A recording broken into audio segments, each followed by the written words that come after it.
You might remember these really awesome looking tilting platforms from World 3. Well, they're back, and we have to collect point multipliers on the far ends of them just like last time. For exactly the same reason. To use them on ghosts at the end of the path. Of course, last time we did this, there weren't giant fire wheels of death. I would say that's the main difference here. The way the green ghosts right here are laid out would actually be pretty cool if we had a reason to stay down there where their shots could hit us. I think there was a single shield ghost, but that's not enough. It isn't too hard to deal with the fire wheels. You already have to have a sense of rhythm going, so you just make them a part of that. And if you get the point multipliers on the way here, you're good. You're good for the whole stage already.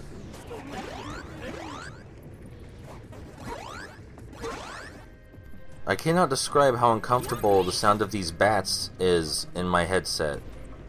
But this area can actually be really difficult because they hurl fireballs and bats at you, and if either of them touch you, you take damage. Not a lot of safe places to stand, which is why I recommend jumping like I did there.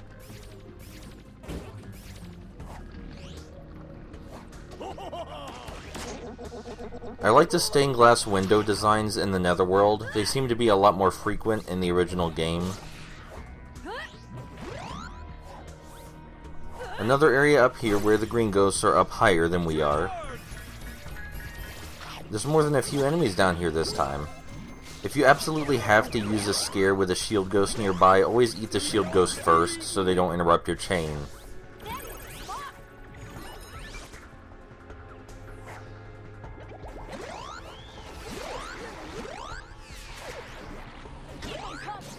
There are a whole lot of enemies in this first part. I suppose that's because it just focuses on Pac's regular form.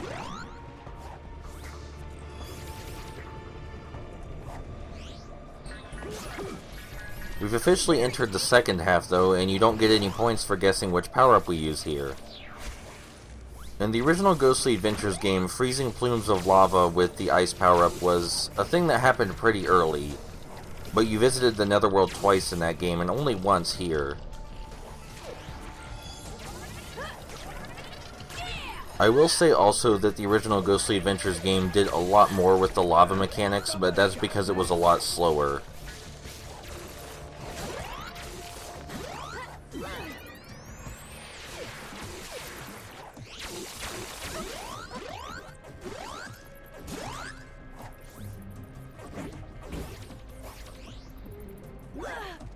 I have no idea what I was doing.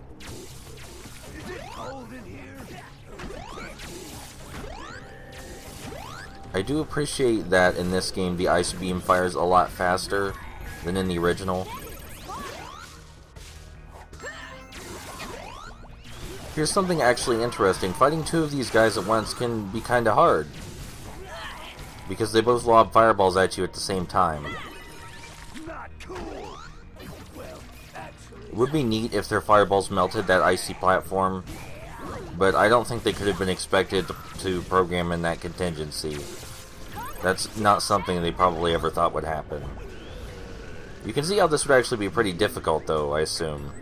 There's a lot to keep track of. While we kill one of them, the other one has the opportunity to get back up to strength, but then it just turns into the fight we're already familiar with, so that's not a big deal.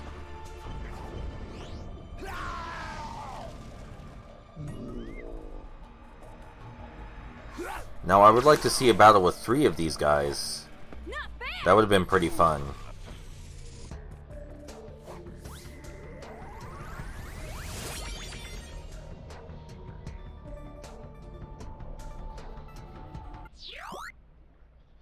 Excellent.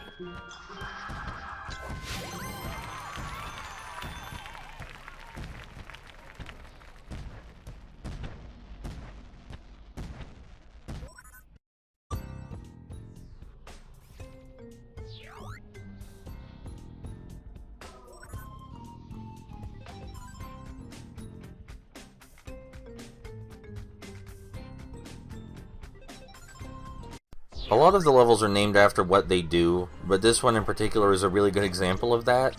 If the game hadn't already used Swing Bounce Gauntlet to describe itself, that's exactly how I would have done it. So good job.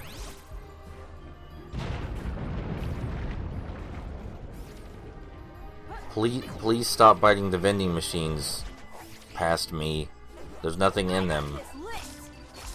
So we've done almost everything there can be done with swinging. The only thing to do is add in the hazards we haven't seen yet, being these fire wheels.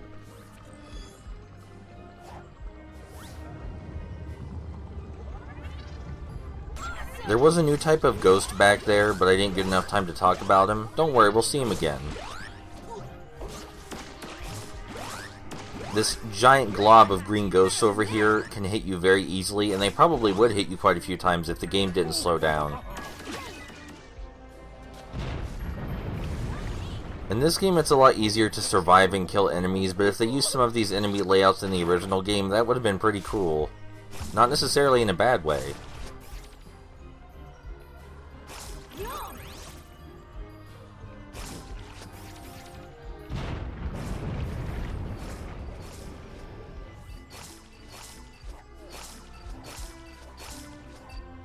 Like I said, the final world is pretty lax with how it hides its power-ups. Sorry, collectibles. I'm sure you remember this from back in World 3. The only difference is that the spikes are now much closer. Much closer.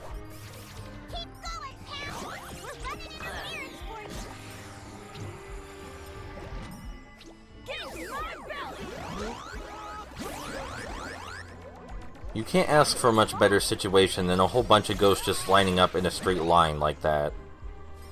You might be asking yourself, what is there to be done with Rubber Pack? And you'll see. You'll see.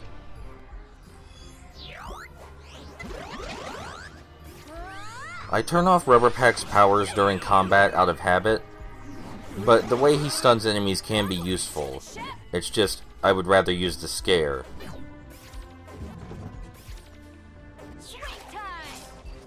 So there is still a hazard we haven't combined with Chameleon Pack yet.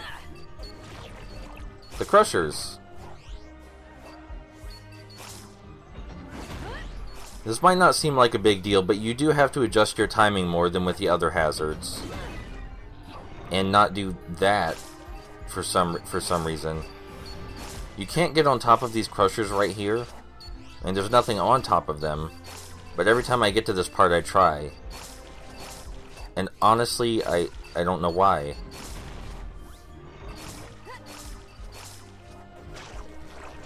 Look, if you're recording Pac-Man and the Ghostly Adventures 2, you would zone out too. Don't pretend you wouldn't.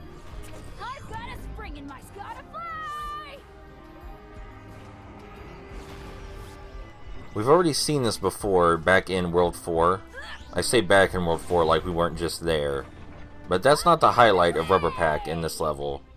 It's over here. It would be over there. It will be. Just momentarily. Just give me a second.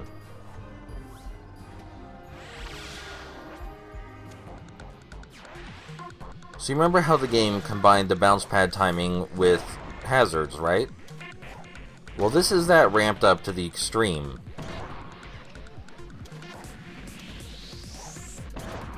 There are 2 fire beams on each wheel of fire. Oh dear. And you do have to stop yourself when you reach a button. So your timing has to be absolutely perfect.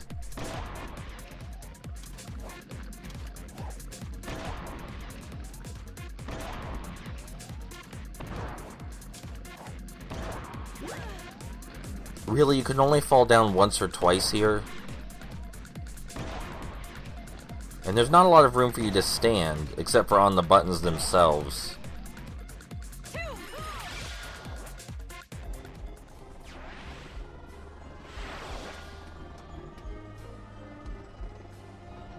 This makes me feel like they should have incorporated the vending machines as platforms. That would have been pretty neat.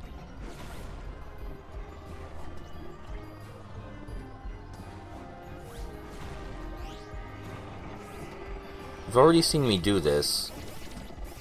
And if you're patient, it's not hard at all. But I am not. It's still pretty hard to die. Some more platforms that tilt at just the slightest touch from Pac-Man. And this isn't much of a challenge right here. But these aren't here to be challenging. They're here to hide the last collectible. Which is actually in a pretty decent spot.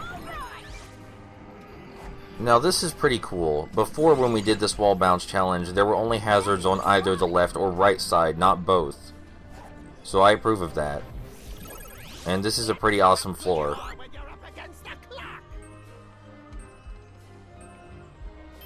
Here's where we see that new ghost type again, whenever he spawns. Yeah, that guy, the Matador. We can't bite him. He just completely dodges our attack. We can get rid of his costume and also his powers by using our scare. But if we don't have a scare, we have to use one of our other power-ups. Thankfully, you never encounter them when you don't have a power-up.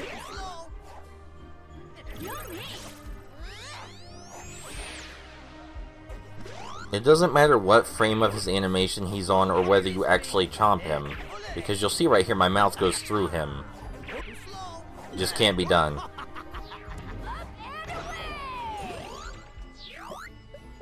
It's not like it's ever hard to disable him with other methods, though.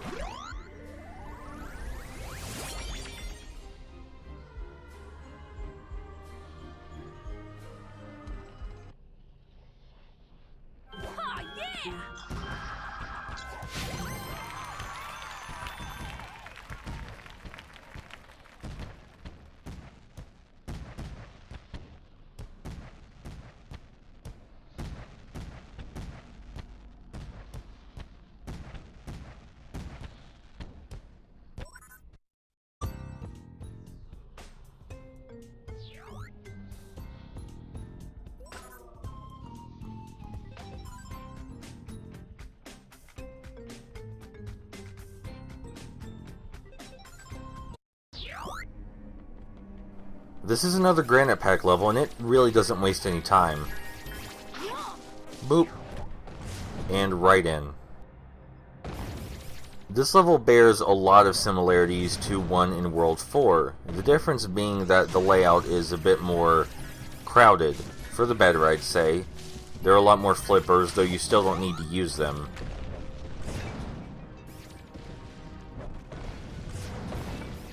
And the bits of ice that Ice Ghosts leave behind can trip up Granite Pack too, but I find them to be fairly easy to avoid.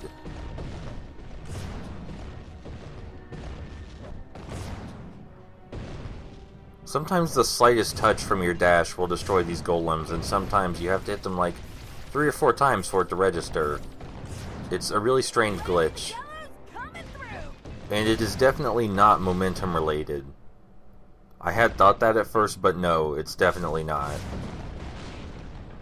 There are a lot more breakable walls in this world, and a lot more of these, I don't know what you would call it, there's a lot of turns. This level is also something of a pinball table like the other one, but like I mentioned already, the structure is a bit more complex. The turns aren't exactly hard to navigate, but they're fun to navigate. It's a lot more involving than just rolling straight forward like in the other pinball stage, even if there was a slope there. Even this hallway we just blasted through is a bit more memorable because of the placement of the bumpers. You kind of have to zigzag through.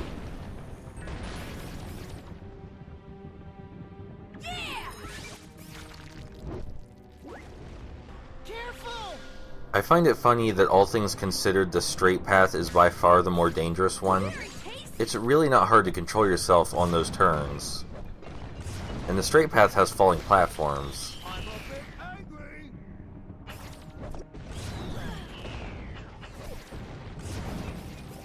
But yes, this level may be the first one where the bumpers could be considered actual hazards instead of just something to screw around with.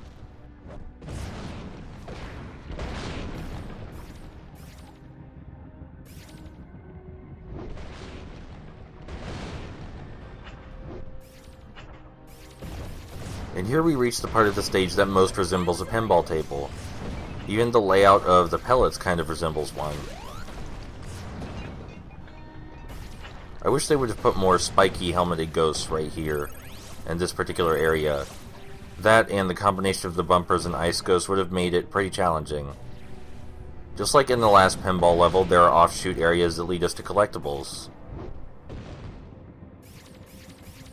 But not only are there more of them this time, they also lead us back to the main path instead of us having to backtrack.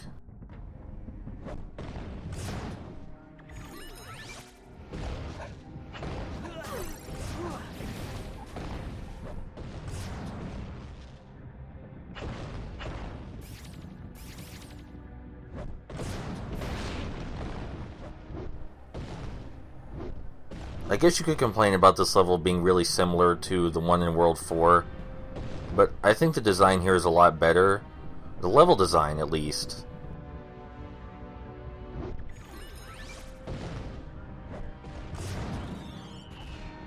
There's a lot more obstacles, and they're not just randomly placed. It's kind of hard, from an observant perspective, to tell the difference between I ran straight into this golem, and I made a slight diagonal change in movement to run into this golem, like right here. But it's something. Is it the most enthralling level ever made? No. But the slight changes in environmental design make it so that you have to at least pay a little bit of attention that you wouldn't have otherwise. For example, the bumpers up here at the top of this cliff.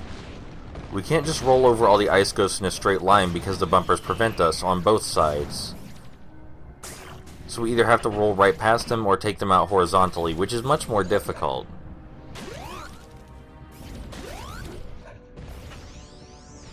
And even if you do choose to roll right past them, you have to come back because this is the end of the stage.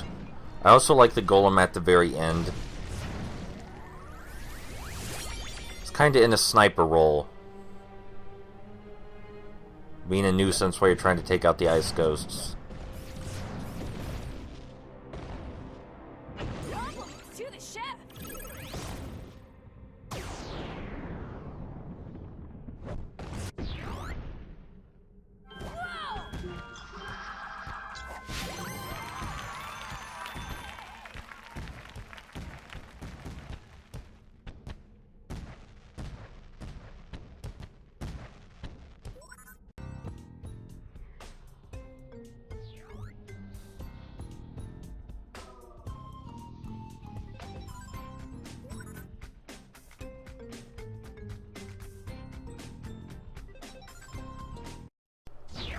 I suppose the name the lava pits can sound a bit generic, but there are far more pits of lava in this stage than any other. So it's at least appropriate. It's pretty hard to make the most out of this point multiplier. Still hungry.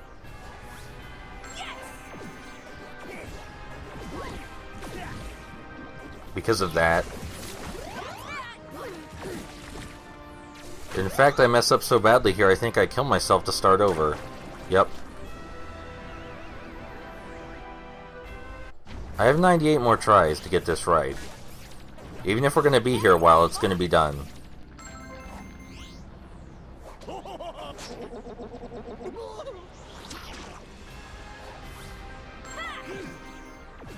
Well, this isn't going better at all, is it? This might be going worse. Much worse. Well, no, I guess I got more points in the end. I love that there's just this single one-up hidden over here. Not even in the original Ghostly Adventures would it make sense to hide one like that. Also, we can disable these fire wheels with our ice beam. Not at all necessary. Kind of neat, though. So I kind of mess up right here. There is a hidden point multiplier over to my left. And I actually didn't know it was there until I recorded this session. But hey, surprise! You can find out new things about this game even after you've played it.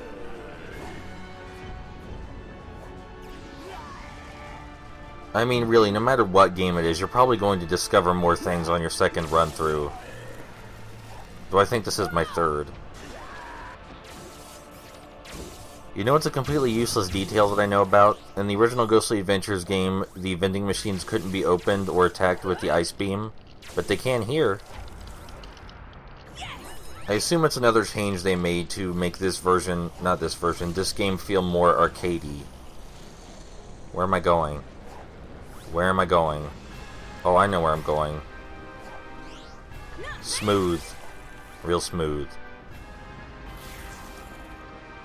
Hey look, what matters is that I kind of memorized where they are. So I only waste your time for like 10 seconds at a time.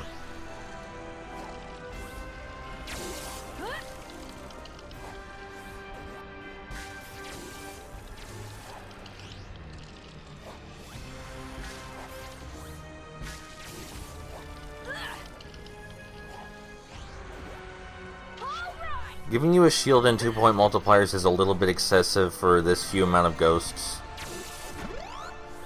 But are you really going to turn down free points? A lot of free points. Again, good placement of the green ghosts. Something this world seems to have a lot of. And look, it's the most nefarious of all of the magnet traps, the fire wheel attached to the spinning platform wheel. Not all that hard, truth told. Still a lot harder than every other platforming challenge with Magnet Pack.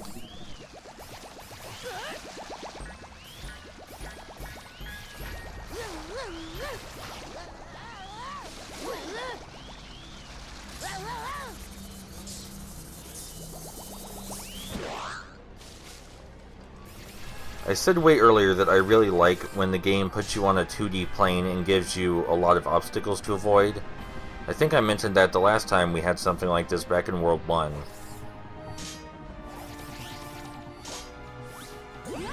And this really isn't as challenging as it could be, but they're still coming up with new ways to use Magnet Pack's power-up in the final world. I think that's a good thing.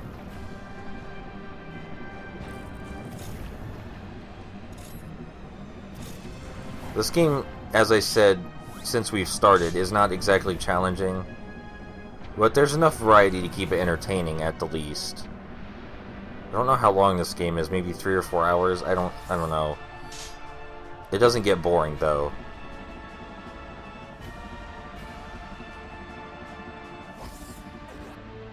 Do you remember that time we had Apex with a whole bunch of ghosts? Well, this is like that, except instead of Apex, it's one of those winged demons. It's actually a little bit more difficult than the Apex fight, because Apex only had one attack, really. But it's a lot easier after you turn off his fire.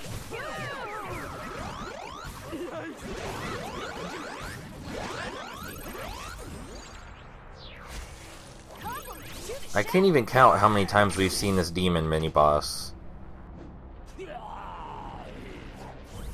I think we see him 2 times in this level alone.